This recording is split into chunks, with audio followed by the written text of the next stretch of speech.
नमस्कार। आप सब स्वस्थ और कुशल होंगे और ईश्वर से ये प्रार्थना करता हूँ कि सब कुशल और स्वस्थ रहें, क्योंकि जिस प्रकार से इस देश में मनमानी का दौर चल रहा है और एक प्रकार से देश ऐसे चल रहा है जैसे प्रोप्राइटरशिप में हो और उसको साहूकारी तरीके से उसको आगे बढ़ाया जा रहा हो और आगे बढ़ने के बजाय देश अब पीछे की तरफ जा रहा है। ये सब लोग जानते हैं, अच्छे से जानते हैं, सब लोग समस्याओं से पीड़ित हैं। लेकिन आज मैं जो बात करना चाहता हूँ आपसे, उसका सबसे बड़ा जो मुख्य बिंदु है वो है मीडिया। अभी कल कुछ लोगों से बात हो रही थी और वो लोग इस बात को बार बार करते हैं, क्या मीडिया भी झूठ बोलता है? टीवी पे यह बात क्या झूठ बोली जाती है? मैंने उनको बताया कि मीडिया पे आज की तारीख में टीवी पर झूठ बोला जा रहा है, खुल करके बोला जा रहा है और आप लोग इतनी बुरी तरह गुमराह हो रहे हैं कि आप लोगों को इस बात के लिए आवाज़ उठानी चाहिए, आम जनता को भी। और जब तक आप लोग नहीं जागेंगे और तो ये मीडिया आपको तब तक बेवकूफ़ बनाता रहेगा और आप बेवकूफ़ बनते रहेंगे, आप गुमराह होते रहेंगे। एक दो उदाहरण देना चाहता हूँ, इसलिए मुझे लगा कि इस विषय पर वीडियो बनाना बहुत ज़रूरी है और मुझे उम्मीद है कि अगर आपको ये मेरी बात सही लगेगी तो आप इस वीडियो को अधिक से अधिक शेयर करेंगे, क्योंकि ये बहुत मुख्य बिंदु है और मैं समझता हूँ आज की तारीख में बहुत प्रासंगिक भी है, ज़रूरत भी है। अभी पिछले दिनों आपके सबके सामने अमेरिका के चुनाव हुए। अभी 5 दिन पहले अमेरिका के राष्ट्रपति डोनाल्ड ट्रंप जब प्रेस कॉन्फ्रेंस कर रहे थे, वो लगातार मीडिया के सामने आ रहे थे, प्रेस कॉन्फ्रेंस कर रहे थे, लाइव कर रहे थे और उसमें बार बार इस बात को बोल रहे थे कि इसमें घोटालेबाजी हुई है, चुनाव में गड़बड़ हुई है, गड़बड़ी हो रही है। और बिना किसी तथ्य के जब वो बोल रहे थे तो मीडिया ने, यानी टीवी चैनलों ने, वहाँ के पत्रकारों ने, वहाँ के टीवी मालिकों ने इस बात को समझा कि जो डोनाल्ड ट्रंप बोल रहे हैं, भले ही वो राष्ट्रपति हैं, लेकिन वो एक गलत मैसेज दे रहे हैं और जो लोकतंत्र है उनका, उसको वो उससे चोट पहुंचेगी। उन्होंने डोनाल्ड ट्रंप के उस बयान को बीच में रोका और बीच में रोक करके उन्होंने इस बात का निर्णय लिया, एक दो चैनलों को छोड़ के लगभग सभी चैनलों ने लिया, कि हम कोई भी प्रेस कॉन्फ्रेंस डोनाल्ड ट्रंप की लाइव नहीं दिखाएंगे। ये बहुत बड़ा एक निर्णय था वहाँ की मीडिया का। और मीडिया ने अभी नहीं, पीछे भी मीडिया ने ऐसा ही किया था। जब चुनाव शुरू हो रहे थे, उससे पहले जब लॉकडाउन की स्थिति आई थी, कई बार डोनाल्ड ट्रंप ने रोजाना करके प्रेस कॉन्फ्रेंस करनी शुरू की थी और उसमें जब पत्रकारों ने उनसे खुल करके सवाल किए तो बाद में डोनाल्ड ट्रंप ने उन प्रेस कॉन्फ्रेंस को करना बंद किया था। तो मेरा कहने का मतलब ये है कि जब तक ये आहट नहीं हुई थी कि डोनाल्ड ट्रंप हारेंगे या जीतेंगे, तब भी मीडिया उनसे वहाँ सवाल कर रहा था और सवाल करने के बाद यदि वो उसका जवाब नहीं दे रहे थे तो उनके जवाब से संतुष्ट नहीं होकर के उनसे दोबारा से वो सवालों को किया जा रहा था। लेकिन अब मैं आता हूँ भारतीय मीडिया पर। भारतीय मीडिया की स्थिति यह है, आज 9 नवंबर है और कल 10 नवंबर है।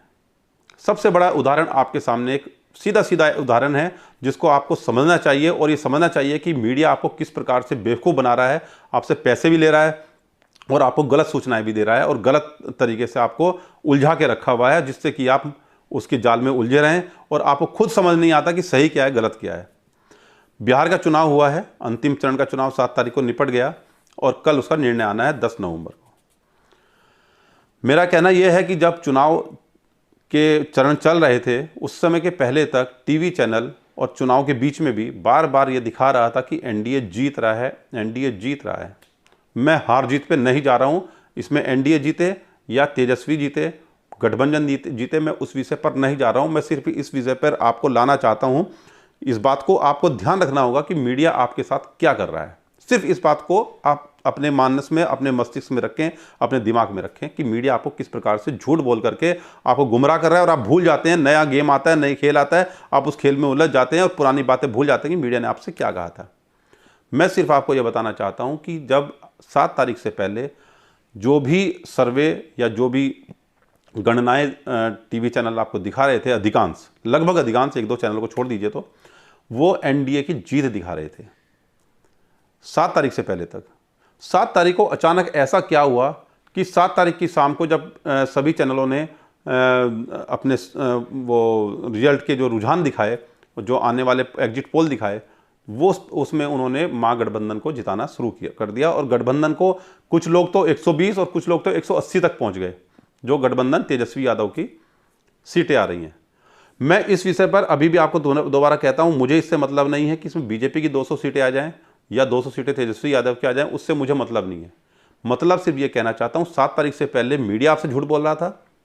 या 7 नवंबर के आपसे मीडिया झूठ बोल रहा है, और यदि उसको नहीं जानकारी थी, वही लोग रातों रात क्या बदल करके एकदम तेजस्वी यादव को वोट दे के आ गए, या तेजस्वी यादव उसको उससे पहले वो नापसंद कर रहे थे और रातों रात वो तेजस्वी यादव को पसंद कर रहे हैं? क्या 7 तारीख को ही उन्होंने बिल्कुल सारे जो पिछले 2 चरणों में चुनाव हुए अक्टूबर के अंत में और 3 नवंबर को, वो दोनों जो चरण के चुनाव थे, क्या वो उसके वोट 7 तारीख को ही बदले हैं? तो मेरा सिर्फ आपसे कहना यह है कि आप इस बात पे सोचें कि आपसे मीडिया ने कहां झूठ बोला। मुझे नहीं मालूम कि पहली बात सच है कि शाम की आज 7 तारीख के बाद की बात सच है। 10 तारीख को कौन जीतेगा मुझे उससे मतलब नहीं है। मैं सिर्फ ये कहना चाहता हूं कि मीडिया ने आपसे झूठ 7 तारीख से पहले बोलता रहा या 7 तारीख की शाम के बाद से बोल रहा है, और यदि 7 तारीख की शाम के बाद से उसको ये समझ में आता है कि वहाँ पर तेजस्वी यादव की लहर चल रही थी या तेजस्वी यादव की सरकार आ रही है, गिरते पड़ते आ रही है, गठबंधन में आ रही है, या किसी के साथ और भी कुछ सीटों की जरूरत पड़ेगी, तो उसको ये सब बातें पहले भी नज़र आ रही थी। ये सब बातें हवा में वहाँ पर थी, हवा में वहाँ पर पहले से एक माहौल बन रहा था। पिछले 15-20 दिन से माहौल बन रहा था, खासतौर से 15 अक्टूबर के बाद से, जब चुनाव की प्रक्रिया शुरू हुई, 5 अक्टूबर के बाद से, तब से माहौल बन रहा था। उसमें रोज़ लगभग नए नए समीकरण बनते जा रहे थे, तो उसको अपडेट ना करके टीवी ने आपको सिर्फ ये दिखाया 7 तारीख को कि एनडीए की सरकार बन रही है, और 7 तारीख की शाम को उसने बताया कि गठबंधन की सरकार बन रही है। अचानक वो 2-4 घंटे के बाद, 5 घंटे के बाद, 10 घंटे के बाद अचानक ऐसे क्या हुआ कि दोपहर 12 बजे तक एनडीए बन रहा है 7 तारीख को, उसके बाद शाम को 5 बजे के बाद वहाँ पर गठबंधन की सरकार आ रही है। आपको किस प्रकार से मैनिपुलेट किया जा रहा है, किस प्रकार से गुमराह किया जा रहा है, मेरा सिर्फ बताने का ये उद्देश्य था। एक दूसरा उद्देश्य, एक उदाहरण एक और देता हूँ। पिछले दिनों जो मुंबई में घटनाएं हुई सुशांत सिंह को लेकर के, और उसके बाद उसका रुख मोड़ दिया गया, क्योंकि सुशांत सिंह को तो बाद में मालूम पड़ा, सीबीआई ने बोल दिया कि वो आत्महत्या ही था, उसमें कोई खास केस नहीं था। लेकिन मैं उस विषय पे नहीं जाना चाहता हूँ, मैं दूसरे विषय पे आता हूँ। जब उस केस को मोड़ दिया गया नशे की तरफ, कि नशे में कौन कौन फिल्मों के कलाकार शामिल हैं,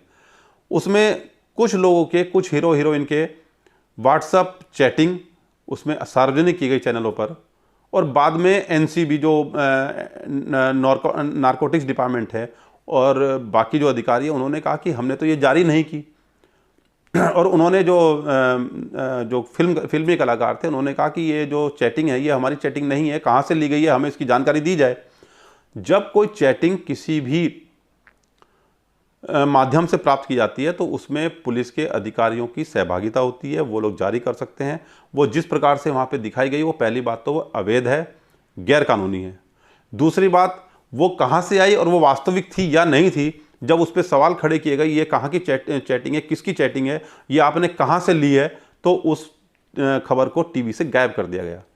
आपने मज़ा लिया, आपको मज़ा आया, मैंने दीपिका पादुकोण की चैटिंग सुनी टीवी पर, आपको तो मज़ा आ रहा था कि बर्बाद हो रहे हैं, देखो किस तरह से, और बाद में मालूम पड़ा कि वो उनकी चैटिंग थी नहीं। किसी चैनल ने आपको बताया कि वो जो आपको खबर दिखाई जा रही थी वो गलत थी, झूठ थी, और वो सिर्फ प्लांट की गई थी, सिर्फ इमेज खराब करने के लिए। और किस लिए इमेज खराब करने के लिए की गई थी, कि जिससे आप उस खबर में उलझे रहें, और बहुत सारे जो मुख्य बिंदु हैं, जिसमें मंदी है, बेरोजगारी है, बिहार के चुनाव आने वाले हैं, उन सब घटनाओं से आपको दूर रखा जाए। आपको ये सब चीज़ों से उलझाने के लिए आपसे झूठ बोला गया। किसी टीवी चैनल ने आके बाद में बताया हो कि हम जो उस समय खबर दिखा रहे थे वो गलत तथ्यों पर थी, गलत जानकारी पर थी, किसी टीवी चैनल ने आपसे माफ़ी मांगी हो, तो आप खुद याद कीजिए। और मैं सिर्फ आपको पुनः ये बताना चाहता हूँ कि आपको किस प्रकार से गुमराह, देखो ये 2 मैंने उदाहरण दिए हैं आपके सामने, तीसरा उदाहरण आपको अमेरिका की मीडिया का दिया है। क्या वहाँ के चैनल जिस प्रकार से देश को बचाने के लिए सामने आते हैं, क्या हमारे देश का मीडिया आ रहा है? क्या हमारे देश का मीडिया उल्टा उस विपक्ष से सवाल कर रहा है जो विपक्ष आज की तारीख में ताकत में नहीं है, जो संघर्ष कर रहा है, जिसके साथ आपको खड़ा होना है, जिसके लिए आप ये कह सकते हैं कि या तो आप जो सत्ता में बैठे लोग हैं वो सही से काम करें, वरना हमारे पास दूसरा विकल्प है दूसरी पार्टी के रूप में। लेकिन वो उनसे सवाल करके आपको गुमराह करने का काम कर रहा है, जिससे आप उलझे रहें। आपकी दुकानदारी खराब हो रही है, आपकी नौकरी खराब हो रही है, आपकी सर्विस खराब हो रही है, आपका युवाओं का भविष्य खराब हो रहा है, उनको नौकरी नहीं मिल रही है, या उनके पास ये समझ में नहीं आ रहा है कि वो नौकरी की तैयारी करें या बिजनेस की तैयारी करें, क्योंकि बिजनेस की स्थिति खराब है और नौकरी में जो स्थितियाँ हैं वो आप सबको मालूम है। लेकिन आप इन सब चीज़ों पे ध्यान ना दें, आप सब चीज़ों में उलझे रहें, दूसरी चीज़ों में उलझे रहें, इसलिए टीवी चैनल आपको गुमराह कर रहे हैं। मेरा निवेदन है आप इस चैनल के खिलाफ खड़े हों, इन सभी चैनलों के खिलाफ खड़े हों जो देश के समस्याओं को इंगित नहीं कर रहे हैं, दूसरी घटनाओं की तरफ आपको लेके जा रहे हैं। हमें क्या मतलब है कि अगर कौन नशा ले रहा है, ठीक है, अच्छी बात है, उसके घटना उन चीज़ों पर एक्शन होना चाहिए, लेकिन एक्शन हो, कानूनी कार्रवाई हो। अभी तक बताइए कौन से किस पर कानूनी कार्रवाई हुई है, और कौन सा हीरो हीरोइन जेल में गया है, कौन सा ड्रग्स माफिया जेल में गया है, और किसको वहाँ पर सजा मिली है अच्छे से, आप बताइए। आपको किसी को एक सार्वजनिक तरीके से कुछ लोगों को कानूनी शिकंजे में फंसा करके एक सिंबॉलिक तरीके से, सांकेतिक रूप से किसी को वहाँ पर जेल में भेज दिया गया सिर्फ दिखाने के लिए कि उस पर एक्शन लिया गया, लेकिन बाकी लोग तो आज भी बाहर हैं। तो उन सब लोगों को आपने बाहर छोड़ा हुआ है, सरकार उस पर एक्शन नहीं ले रही है, इसका मतलब कहीं ना कहीं कुछ गड़बड़ है। और आप कह रहे हैं कि उन पे कैसे एक्शन ले लेंगे, अगर मान लिया इस बात को बोलती है सरकार कि कैसे एक्शन ले लें, और नहीं तो विपक्ष के लोग हल्ला करेंगे, तो आप कानून की रक्षा करने आए हैं, संविधान की रक्षा करने आए हैं, या आप विपक्ष की सुनने आए हैं? जब आपका मन करता है तो विपक्ष की नहीं सुनते हैं। तो मेरा आम जनता से, आप लोगों से सबसे ये निवेदन है कि कृपया आप लोग समझें, इस देश को बर्बाद करने का काम कौन कर रहा है, उसमें सबसे बड़ा रोल अगर किसी का है तो मीडिया का है, और मीडिया को आप समझने का काम करें, वरना आप इस भूल भुलैया में आप उलझे रहेंगे कि कितना झूठ बोलते हैं, कैसे झूठ बोलते हैं, हम तो समझ नहीं रहे हैं। ये आपको बहुत बड़े, मैंने 2 एग्जाम्पल दिए हैं, इस एग्जाम्पल को आप समझ लीजिए भारतीय मीडिया का। तीसरा एग्जाम्पल आपको दिया है अमेरिका के मीडिया का, जिसने अपनी जिम्मेदारी निभाई है अपने देश के प्रति, अपने संविधान के प्रति, अपने फ़र्ज के प्रति, उसने अपनी जिम्मेदारी निभाई है। तो यहाँ का मीडिया अगर नहीं निभा रहा है तो आपको खड़ा होना पड़ेगा, और आपको ये देखना पड़ेगा कि वो भविष्य में भी इस प्रकार की घटनाएं करके आप उस एक पक्ष में खड़े हो रहे हैं, जबकि मीडिया का काम है दोनों पक्ष को, और ख़ास तौर से तीसरा पक्ष जो जनता का है, आम जन का है, उनकी समस्याओं को दिखाने का काम है। मीडिया को नहीं नज़र आ रहा है कि मंदसौर में किसान कई दिन से रात को सड़कों पर लेट कर बैठे हैं, और प्याज उनका बिक नहीं पा रहा है। प्याज वो बेचने आए हुए हैं मंडी में, उनका प्याज नहीं बिक रहा है, दूर दूर से आए हुए हैं, ये उनको नहीं नज़र आ रहा है। 35 से अधिक जगह पर पंजाब में किसान धरने पर बैठे हैं केंद्र सरकार के खिलाफ, उसको नहीं दिखाना है क्योंकि वो केंद्र सरकार के खिलाफ है। अगर वो अभी राज्य सरकार के खिलाफ होता और वहाँ पे बीजेपी सरकार नहीं होती, नहीं होती, तो वो दिखाता। भले ही पंजाब में आज की तारीख में कांग्रेस सरकार है, लेकिन किसान जो बैठे हैं वो केंद्र सरकार के खिलाफ बैठे हैं। इसी प्रकार बहुत जगह धरने पर लोग बैठे हैं, आंदोलन कर रहे हैं, कई जगह कर रहे हैं, लेकिन सरकार को, मीडिया को नज़र नहीं आ रहा है, मीडिया उस पर नहीं नज़र मारा है,